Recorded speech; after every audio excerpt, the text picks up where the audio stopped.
chassis to drive around, one strong enough to commit a murder. It chose its new body wisely in what is Akane Tendo, the reluctant fiancé of Ranma Saotome.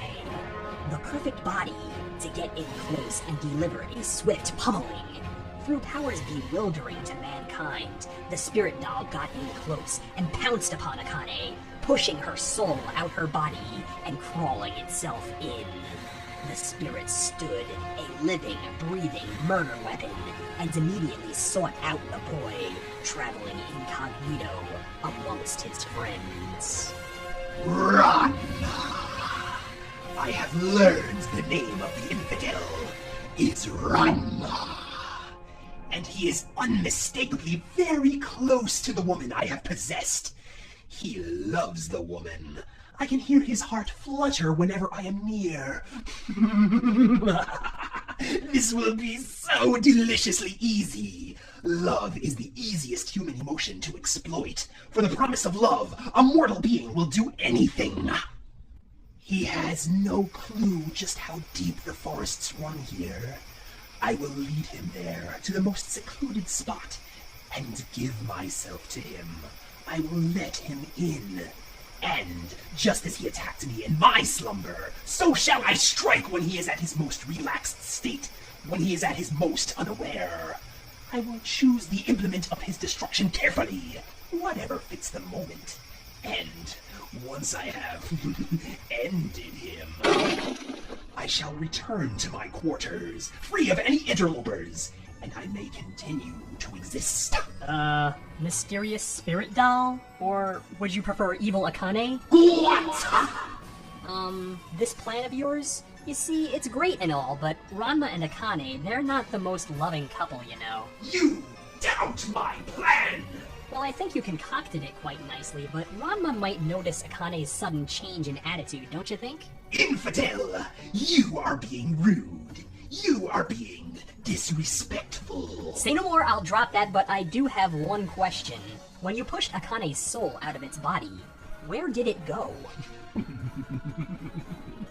That trite little thing? Don't worry about that. I put it somewhere nice and safe. Yes, ladies and gentlemen, here we have the most evil rendition of Freaky Friday ever. Akane Tendo's soul is now in the geisha doll. This is utterly hopeless. Akane, who is a natural klutz to begin with, is now in a stiff wooden body with only slightly posable joints. Getting this new body to walk is a discouraging chore, and what is worse, she is the only one who knows of the evil spirit's plot. She knows full well what the spirit plans on doing with her body, and it is a horrifying thought. Even if she were to live on after this, she could not deal with the sorrow, could not deal with the guilt. She had to do something. And so, the little doll started out on a trek, out into the woods after Ranma and her evil likeness, to try and intercept the pair before the unthinkable happened. Yeah, she's just a doll. A tiny, helpless little trinket. She will not be able to take on a full-sized human by herself, no less one inoculated with the speed and skills of a demigod. But there is a hope.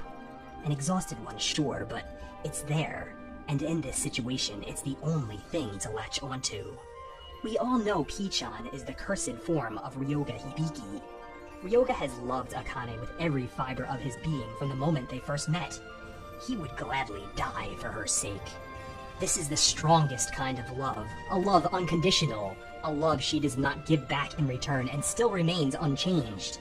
So what happens when Akane, now a doll sprung to life, bumped into Pichan in the woods? Pichan was able to identify her as Akane, just from clumsy mannerisms. As inconceivable as it seemed, there wasn't a seed of doubt in his mind that this wasn't Akane. The power to oversee logic, to put faith in the unbelievable. That is the power of love, and where there is love, there is hope. There is a love there between Ranma and Akane. It's hard for an outsider to see, but it's there.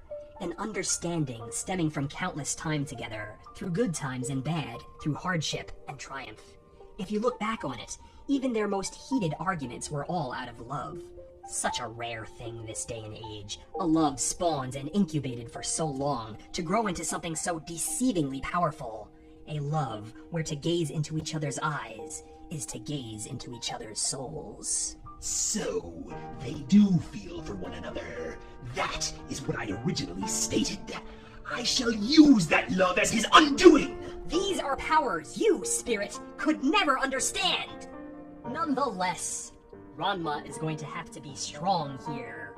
He and Akane may be as standoffish a couple as humanly possible, but he knows that Akane is his future. Ranma goes into a catatonic state as Akane's body wrongfully plays his emotions. Deep down, Ranma wants this. Her smile, her touch. But something seems wrong. If Ranma really does love Akane, he will know, even as she throws herself at him in lust, that this is not her. The power of their love breaks all laws of logic. He need only look at the doll, for his eyes to meet hers, to finally see. Oh, of all the maudlin schmaltz I've heard from you humans. Ranma! Look at her! You cannot see the soul within the eyes of a doll! It is impossible. You have seen stranger things in your life, Ranma! Look in her eyes! See the truth! Shut up! You shan't deny me my revenge! Ranma! Look at her!